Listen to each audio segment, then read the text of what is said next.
الحمد لله ثم الحمد لله.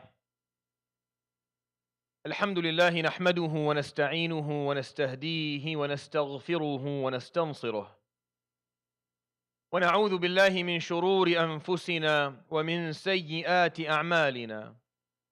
من يهد الله فلا مضل له، ومن يضلل فلن تجد له وليا مرشدا. وأشهد أن لا إله إلا الله وحده لا شريك له، إلها واحدا أحدا صمدا، لم يتخذ صاحبة ولا ولدا، ولم يكن له كفوا أحد. وأشهد أن نبينا وعظيمنا محمدا عبد الله ورسوله، وصفيه من خلقه وحبيبه. اللهم صل وسلم وبارك على نبينا محمد وعلى آله وصحبه أجمعين، وبعد. يقول جل جلاله في محكم كتابه: ولا تقولوا لما تصف ألسنتكم الكذب هذا حلال وهذا حرام لتفتروا على الله الكذب إن الذين يفترون على الله الكذب لا يفلحون. He says subhanahu wa ta'ala, and don't go around using your tongues to make up lies, saying this is halal and this is haram, as you lie about what Allah subhanahu wa ta'ala has said. Indeed, those who lie on behalf of God will find no success. This is the 12th installment of the series of khutbahs that I started a few months ago. Achieving the balance. And the way that I've done it is by stating something that is definite, a definitely phrase, something that we all agree to, that there's really no dispute within the Islamic law about. And then offering a however piece. Just a piece that we require, something we're required to remember as we go through, as we hold on to that very clear value. There's a little bit of a balance that needs to be achieved. And the point of doing this is actually achieving what Allah subhanahu wa ta'ala said when He described us, when He called us ummatan wasata. That's how He called us, the nation of moderation. And you can't really achieve that unless you have the ability to understand things, and understand exceptions, and understand specific contexts and circumstances so that it actually achieves its goal and fulfills its purpose. And I've given a number of khutbahs on this. This is the 12th one. And I've talked about a lot of different things. And I've looked into different aspects. And today is to me a very important installment of these khutbahs. We have a definitely piece that I'll start out with. Definitely, it is a horrible thing. It is extremely problematic on every level for us to take something haram and try to make it halal. It's a very dangerous thing to perform the act of tahleel al-haram. It's something that can ruin faiths and ruin communities and completely take away from people their identities. He says subhanahu wa ta'ala, قُلْ أَرَأَيْتُمْ مَا أَنزَلَ اللَّهُ لَكُم مِّن رِّزْقٍ فَجَعَلْتُم مِّنْهُ حَرَامًا وَحَلَالًا قُلْ اللَّهُ أَذِنَ لَكُمْ أَمْ عَلَى اللَّهِ تَفْتَرُونَ. Look at the rizq that Allah gave you, and you make haram of it and halal of it based on your own whims and desires. Say, did Allah give you permission to call one thing halal and one thing haram? Did He give you permission and authority to make things prohibited and make things not prohibited? أَمْ عَلَى اللَّهِ تَفْتَرُونَ. Or are you just making things up as you go along? وَمَا ظَنُّ الَّذِينَ يَفْتَرُونَ عَلَى اللَّهِ الْكَذِبَ يَوْمَ الْقِيَامَةِ. And what do the people who make things up think is going to happen to them on the Day of Judgment? There's no doubt that one of the most important functions of Islamic institutions and Muslim leaders And learning Islam is to make sure that it's very clear to every Muslim the boundaries of God. The boundaries that Allah subhanahu wa ta'ala installed and put in place so that we don't cross them.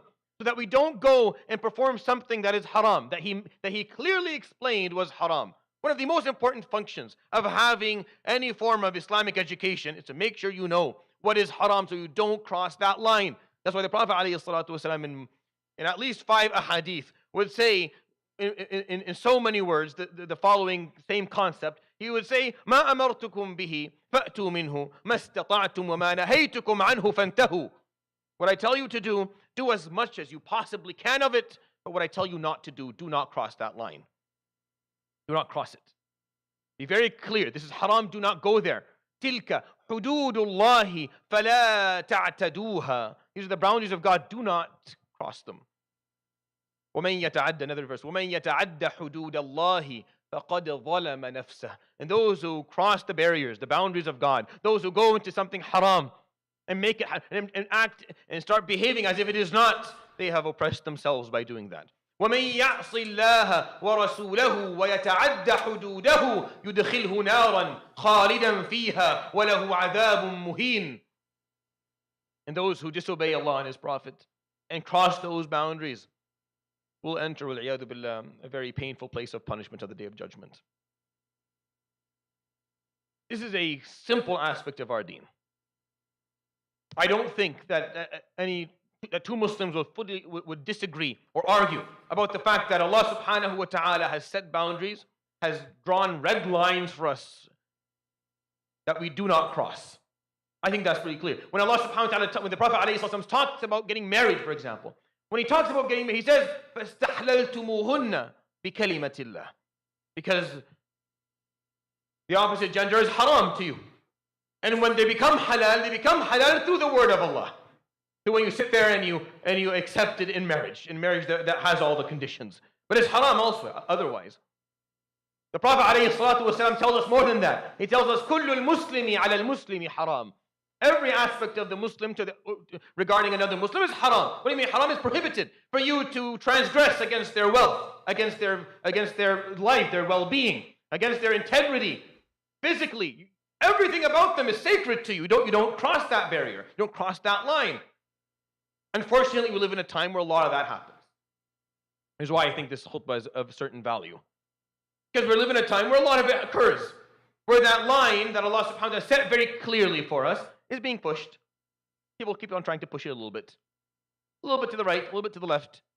See how far we can get. Maybe this here thing that was haram, maybe it doesn't have to be. How haram is it if everyone's doing it? How haram is it if the country that we live in makes it legal? How haram is it how haram could it be? How much of a problem could it be? If most people have already done this and it's been a part, how haram could it be? There's two reasons for why this becomes an issue. There are two reasons for why tahrim al-halal becomes a problem. There's two reasons, in my opinion. There's probably more, but these are the two that I think are really important. Number one, the normalization of haram. When you normalize haram, it becomes easy. People will do it. When you normalize it in societies, in communities, or you normalize it for yourself personally. Sometimes there's a red line right there I shouldn't cross. So you go and you jump over and you cross it and you see, you wait. Anything happened? Nothing happened. Oh, nothing happened. I wasn't struck by lightning. So it must be okay. So you try again, and then again, and then again, and they normalize it. It becomes normal to you. It's really hard to go back when you do that. That's why it's very important we observe those lines. We observe the boundaries. الذين يأكلون الربا لا يقومون إلا كما يقوم الذي يتخبطه الشيطان من المس ذلك بأنهم قالوا إنما البيع مثل الربا وأحل الله البيع وحرم الربا. Those who go eating riba, they walk around confused because of how much shaitan has ruined their way of understanding their deen. Why? Because they walk around saying that selling and buying is similar to riba, but Allah made selling and buying halal and He made riba haram. So how are they the same? They can't be the same. إنما النسيء زيادة في الكفر يضل به الذين كفروا يحلونه عاما ويحرمونه عاما ليواطئوا عدة ما حرم الله فيحلوا ما حرم الله زين لهم سوء أعمالهم والله لا يهدي القوم الكافرين. The Arabs used to do something where they didn't like They didn't like the Ashhur al-Hurum, the sacred months being stuck together. So they would move them around a bit. They would change them around. They didn't want Muharram after 2 months of Dhul Qa'dah and Dhul Hijjah. It's too much. They can't raid. They can't have wars anymore. So they remove Muharram and they push it a month later. They play around. They make something haram, halal. And Allah subhanahu wa ta'ala is saying, no, this is horrible. This is kufr.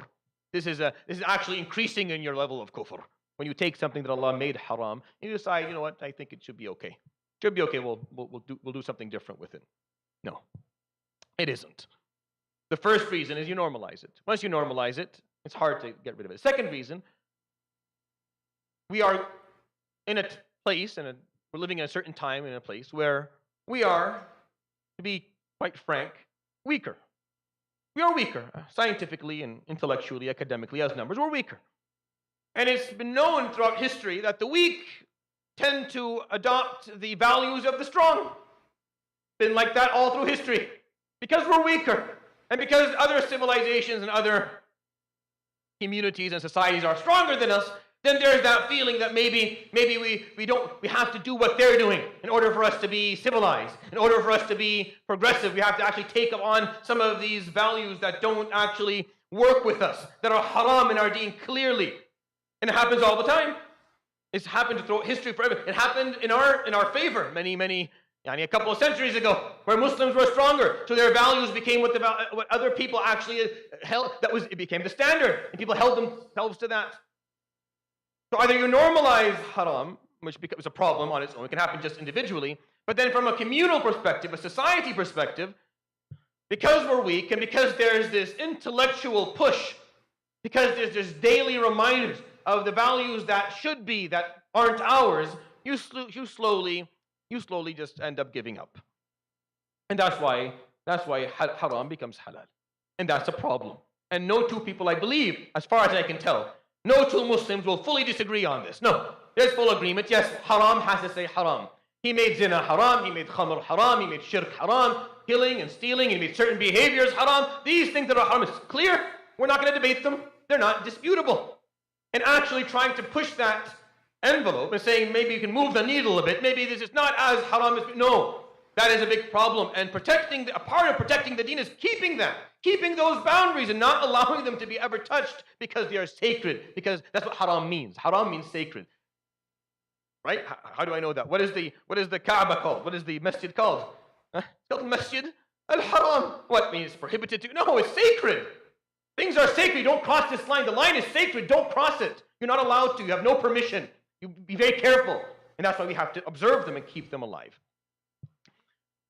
هذه الخطبة الثانية عشرة من جملة الخطب التي ابتدأتها منذ عدة أسابيع أو الآن عدة أشهر. وغايتي في الحديث في هذه الخطب هو أن أتناول قضية الوسطية، أن أتناول قضية تحقيق التوازن. علينا كمسلمين أن نحقق التوازن في أمورنا. نحن أمة وسط كما وصفنا سبحانه وتعالى. وتحقيق الوسطية لا يمكن له أن يتم إلا إذا أحسننا الفهم، إلا إذا استوعبنا الدين استيعابا صحيحا وأحسننا الفهم عن الله سبحانه وتعالى. وكان أسلوبي في الطرح أن أوضح قضية من مسلمات الدين، بديهية من البديهيات مما يتفق عليه الجميع، ثم أحاول أن أوضح بعض القضايا التي علينا أن ننتبه إليها حتى نوازن المسألة ككل. وقد تطرقت إلى مواضيع شتى، واليوم أتحدث عن قضية تحليل الحرام. هذا أمر لا يقبله مسلم ولا يقبله عاقل. ليس من بين المسلمين من يقبل أن يحلل أحد حراما حرمه الله سبحانه وتعالى بنفسه. وهذا بنص القرآن كثير. معظم القرآن أو كل القرآن حتى يحاول أن يوضح للمسلمين أن هذه هي حدود الله، فلا تتعدوا حدود الله، فلا تتجاوزوها، ولا تظلموا أنفسكم، ولا تستحلوا ما حرم ربكم. الذي نراه اليوم في العالم من حولنا أن هناك مدا وجزرا، أن هناك شدا ودفعا للمسلمين، محاولة منهم أن يجعلوهم ممن يحلون ما حرم ربهم. وللأسف كثير من إخواننا المسلمين قد وقعوا في هذا الفخ. كثير من إخواننا المسلمين قد خسروا هذه المعركة الداخلية، وجزء من هذه المعركة هي معركة خارجية مع فكر يريد أن يمتد ويسيطر ويغير من القيم، فيستحي الإنسان مما حرم عليه ربه، فربما أحل ما حرم الله خوفا من كلامهم أو ضعفا أو لأنه قد اعتاد الحرام. إلف المعصية من أسوأ ما يمر به الإنسان. إلف المعصية تبقى حراما على الإنسان حتى يألفها، فإذا ألفها عجز عن العودة، عجز عن أن يعود إلى بوتقة الحلال، إلى حصن الحلال، لأنه اعتاد الحرام. وهذه المشكلات التي نواجهها. ولا يختلف اثنان أو عاقلان من المسلمين أن تحليل الحرام طامة كبرى. وجود المؤسسات الإسلامية ووجود التعليم الإسلامي هو حتى نوقف هذا الأمر، حتى لا نسمح لأحد أن يحل حراما حرمه ربنا سبحانه وتعالى. أقول قولي هذا وأستغفر الله لي ولكم فاستغفروه يغفر لكم. يا فوز المستغفرين، استغفروا الله.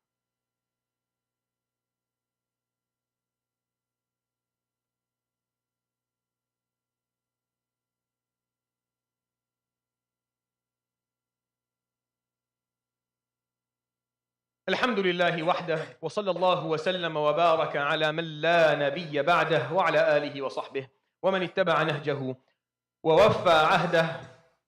However, making haram halal is obviously extremely problematic. However, making halal haram is just as bad. It's equally wrong. It's equally evil. It causes just as many problems as the first one does. It's the same thing. There's almost no difference. Actually, if you go ask scholars of merit, they will tell you that it's worse. Historically, scholars have talked about tahrim al-halal, taking something halal and making it prohibited, to be worse than the other one. Why? Because, and they use this verse. He says subhanahu wa ta'ala, قُلْ من حرم زينة الله التي أخرج لعباده والطيبات من الرزق قل هي للذين آمنوا في الحياة الدنيا خالصة يوم القيامة كذلك نفصل الآيات لقوم يعلمون قل إنما حرم ربي الفواحش ما ظهر منها وما بطن والإثم والبغي بغير الحق وأن تشركوا بالله ما لم ينزل به سلطانا وأن تقولوا على الله ما لا تعلمون. So he says subhanahu wa ta'ala, say, who is it that dares make haram the adornments that Allah subhanahu wa ta'ala has put on his earth for people to enjoy? Who dares make them haram?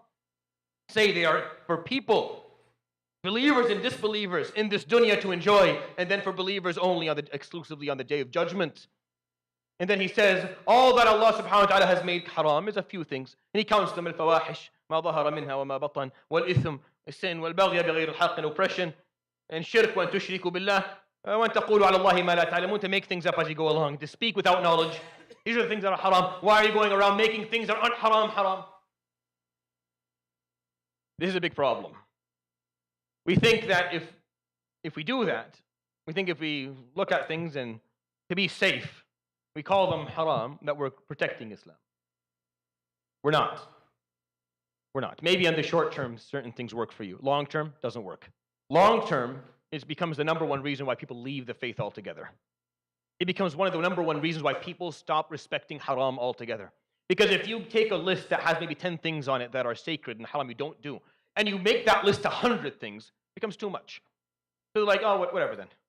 Whatever. I'm already doing like 50 of them, because you convoluted a list that actually is not accurate. I'm already doing 50 of them. Might as well do the rest. There's no point anymore, because you equalize between something that is fully haram, very clearly prohibited, and something that isn't. When you equalize between them, you make the person in front of you, make the generation to come to stop respecting both. Because you equalize them. When you tell them that consuming alcohol is equal to having a bad haircut that the parents don't like, this is a crime. This is a musibah. I understand you don't like your son to look a certain way. I understand that. But to call it haram, but to actually go ahead and look for fatwa here and there and tell them this is haram equally to the hurma of committing zina or drinking or intoxicating yourself, only pushes the person in front of you to do both. It only pushes the person in front of you to do both. Because Allah subhanahu wa ta'ala is very accurate in what He wanted to be haram. Stick to it. Don't start adding to it. Don't start adding stuff that are cultural or based on your tradition or based on your personal interest or your personal need. It's a musibah. Well, it's just as bad. I spend a lot of time trying to explain to people what is haram so they don't do it. But then I have a whole other group. That look to make the haram police, I call them. They're looking to make everything as much as possible. Now, if you want to be safe in your life, and that's your personal practice, good for you. Barakallahu feek wa jazakallahu khairan. That is amazing. And I applaud you for doing that. If you want to be safe, that's great. But you cannot force others to be at the same level of safety. And you definitely can't do it by claiming things that are not haram to be haram. When we say something is haram, that's a huge word. That is the authority of God Himself. Only Allah can say this is haram, and it's only Him, subhanahu wa ta'ala. No one else has the autonomy or the authority to go ahead and say something like that. So when I'm being asked a question, I think long and hard before I say something is haram. I'm actually much more scared because I am prohibiting you on behalf of God. Who am I to do such a thing? Unless I am 100% sure that this is definitely something He prohibited, subhanahu wa ta'ala. Because the asl in everything is al-hilm. The origin of everything that we have is that it is permissible. Only specific things are made haram. They're very clearly outlined in our deen. You observe them, you stay away from them, and then the rest of that you learn. That's why the beautiful hadith that we all know, الحلال بين والحرام بين وبينهما أمور مشتبهات لا يعلمهن كثير من الناس. And the hadith goes on. I'll explain it. Halal is clear, haram is clear. And between them are things, a gray area. A lot of people don't know. But some people do. A lot of people don't know, but some people do. That's what scholars are for. Because they know. They'll tell you. But if you don't know and you don't have access, then what do? You play it safe. You play it safe for your own sake. You play it safe. You don't force everyone around you to play it safe, but you do. It's a very important distinction here that I'm trying to make. This is very, very important because it makes a huge difference on how societies are supposed to function. When it's a gray area and you don't know what is right, then you'll be safe. But if someone else saw the gray area, went and researched the issue and asked questions and found answers, figured out what and stuck to it, then it's not your right to come and tell them that they can't do it. Do not look in places for haram that you're not required to look. Please stop reading the ingredient of every single thing people eat. Please do not turn around and read every single ingredient and go looking for some chemical that was maybe taken from some place that you don't agree with. Please stop doing that. You were never asked to do that. Islamically, we're not required to do that. I beg you. Khalas, we don't eat marshmallows. I'm fine with that. There's gelatin in them. But please stop looking for other stuff. What's the point of this? What is the point of this? When you do that, you actually belittle the importance of what is haram. Wallahi, you're belittling it. You're belittling because what's haram for us is a huge deal. We don't associate with God, ever. We do not believe that any power in this world is anywhere near or close to the Almighty Himself. We never do that. Nothing has authority. That's haram. You don't cross that line of shirk. You do not perform fawahish. It's not an issue. We don't have relationships with the opposite gender or any gender sexually without marriage. Obviously, this is a huge line that we cannot afford to equalize with eating an Oreo. It can't be the same. We can't look at it the same way. This is a musibah for us to actually make people feel that this is the same as this. They're not. They are not. This is what Allah subhanahu wa ta'ala drew for us. Here, you need to actually go to people who have knowledge. You have to listen to more opinions. You have to figure out exactly to what degree this is a problem or not. Is there khilaf here? Is there difference of opinion? Are there different ways of looking at it? But there's no difference of opinion in terms of zina being haram. And any form of other sexual expression. Any form of sexual expression between a man and a woman in marriage is haram. 100%, there is no debating this issue. I'm so sorry, wallahi. I feel bad for people. That's it. This is it. There's no way around this. But the moment that you add a million other harams that aren't, this one here that I'm trying to protect, that my whole job is to protect, I can't protect it anymore. Because I have to defend all this other stuff that isn't. Because you have specific backgrounds. Or because something was told to you when you lived in a different place. Or because of a tradition or a culture that you got. That's not how this is going to work. Focus on what really matters. Raise kids to know exactly what the lines are. And adhere to them. And leave out that which isn't. It's so important. We cannot mix up culture and tradition with actually what a God said was haram. Mixing that up ruins the faith, ruins the deen. You want shuyukh to make sure that they hold on, that haram stays haram? Fine. Don't walk down the other road. Don't push the envelope in the other direction. Stop using sadd al-dhara'i as a reason to make things that are halal haram. Please don't do that. And if you feel like something, you're not sure about it, and you want to be safe, be safe. Wallahi, you have no idea. I make dua for you. Wara' is the most beautiful thing that we have. Someone who has wara', someone who has that sensitivity to say, you know what? There's a difference of opinion. I'm not going to do it. That is a high degree of closeness to God. That is a godly human being. God bless them. But you can't hold communities to this. And out of fear, I can give you so many examples of how this happened historically. It may offend some of you even. I attended khutbahs back in the day where internet was haram. And before that, satellite dishes were haram. And before that, TVs were haram. And before that, computers were haram. Every sheikh now has all four.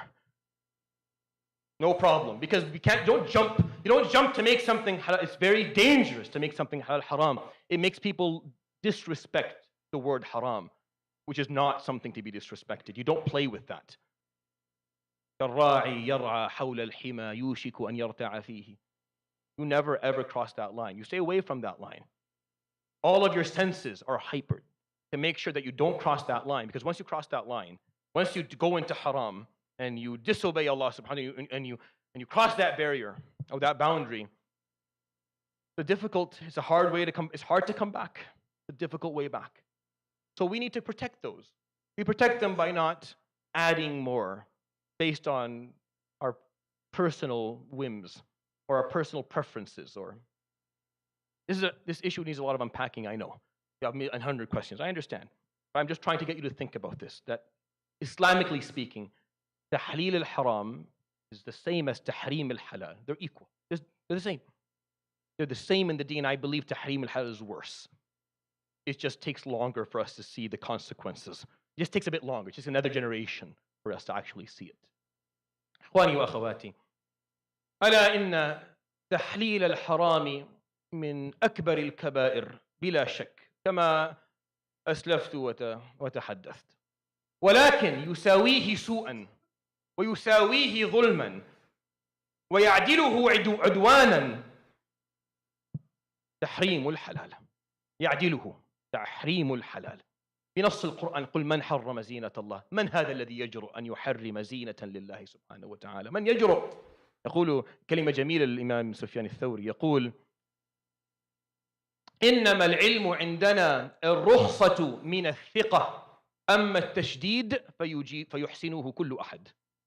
إنما العلم عندنا الرخصة من الثقة، أما التشديد فيحسنه كل أحد.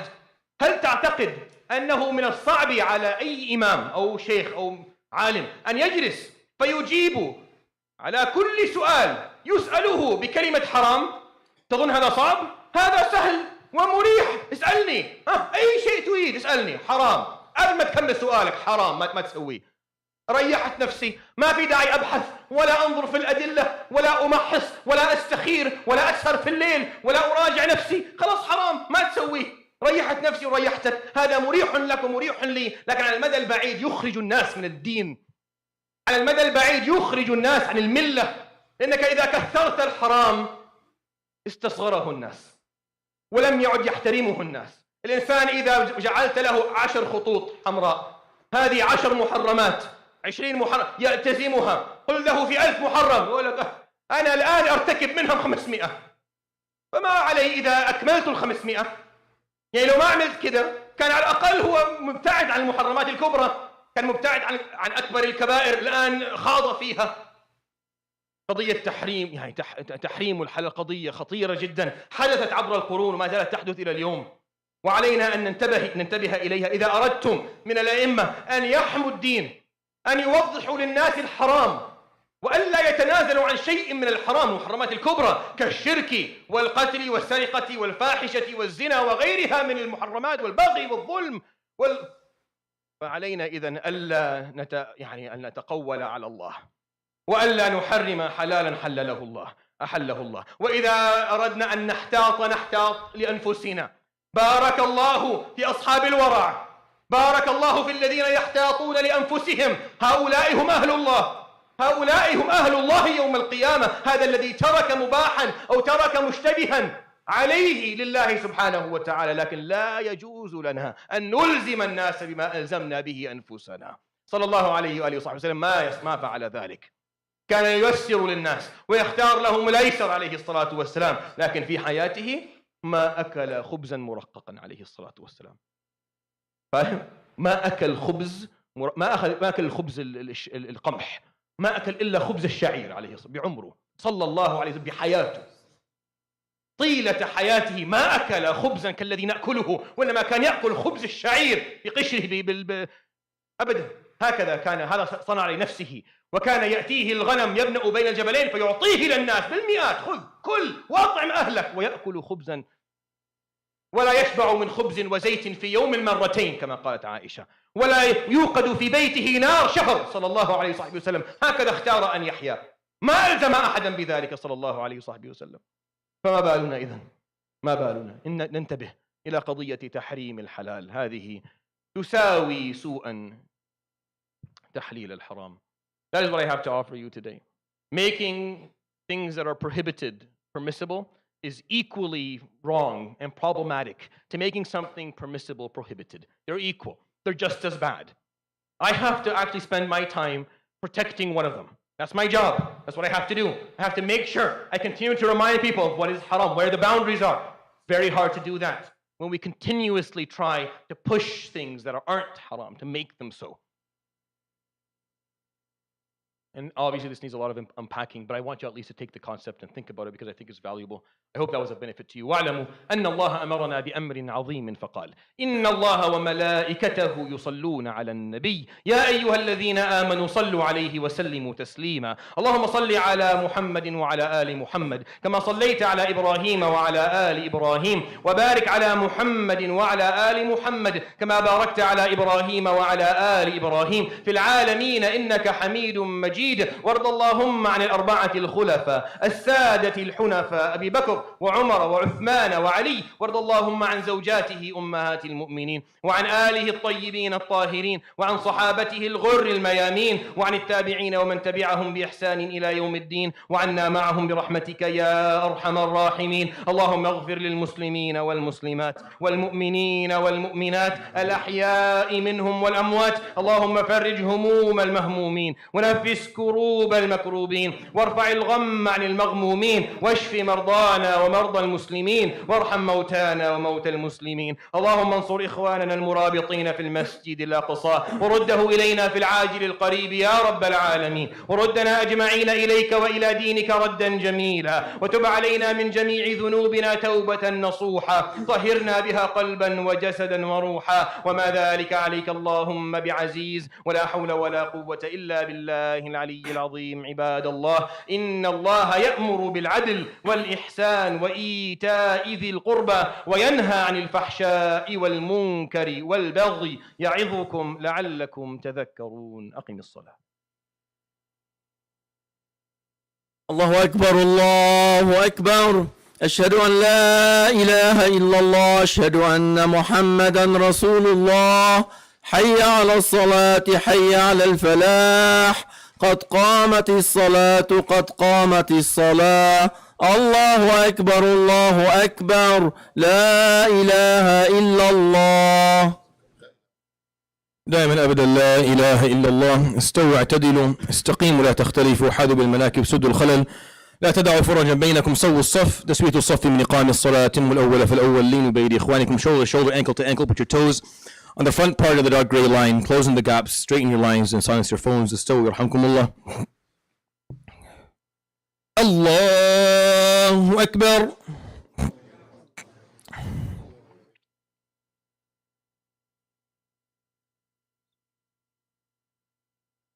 الحمد لله لله رب العالمين الرحمن الرحيم مالك يوم الدين إياك نعبد وإياك نستعين اهدنا الصراط المستقيم صراط الذين أنعمت عليهم غير المغضوب عليهم ولا الضالين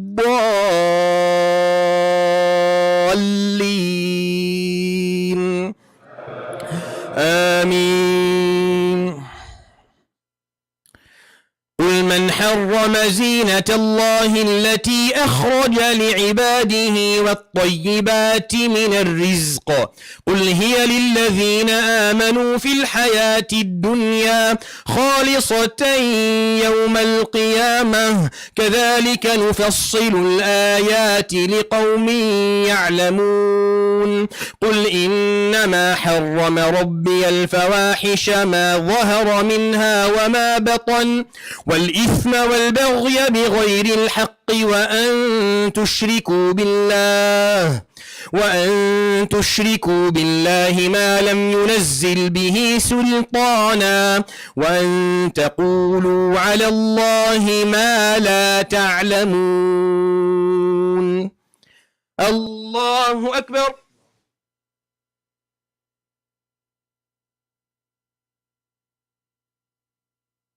سمع الله لمن حمده. الله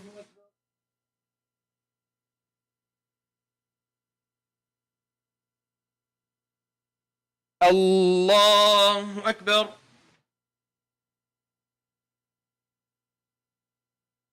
الله أكبر.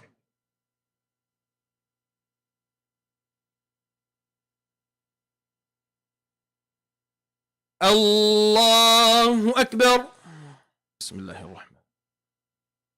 الحمد لله رب العالمين الرحمن الرحيم مالك يوم الدين إياك نعبد وإياك نستعين اهدنا الصراط المستقيم صراط الذين أنعمت عليهم غير المغضوب عليهم ولا الضالين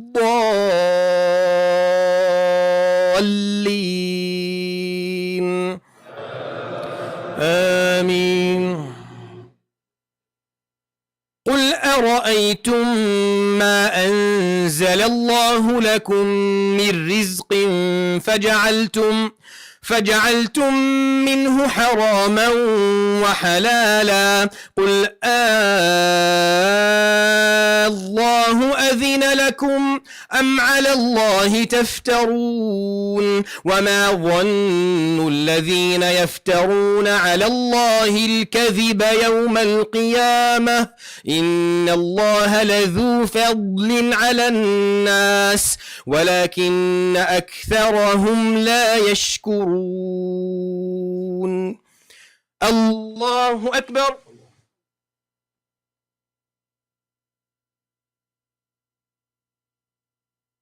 سمع الله لمن حمده ربنا ولك الحمد.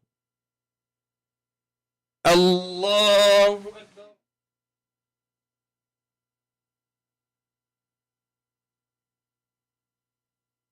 الله أكبر. الله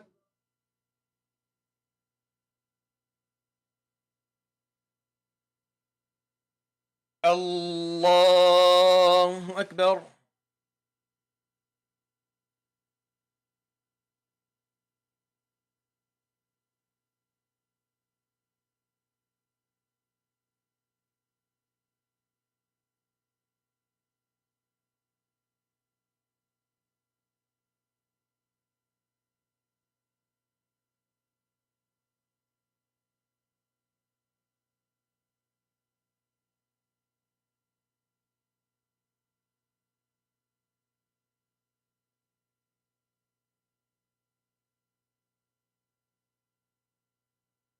السلام عليكم ورحمة الله. السلام عليكم ورحمة الله.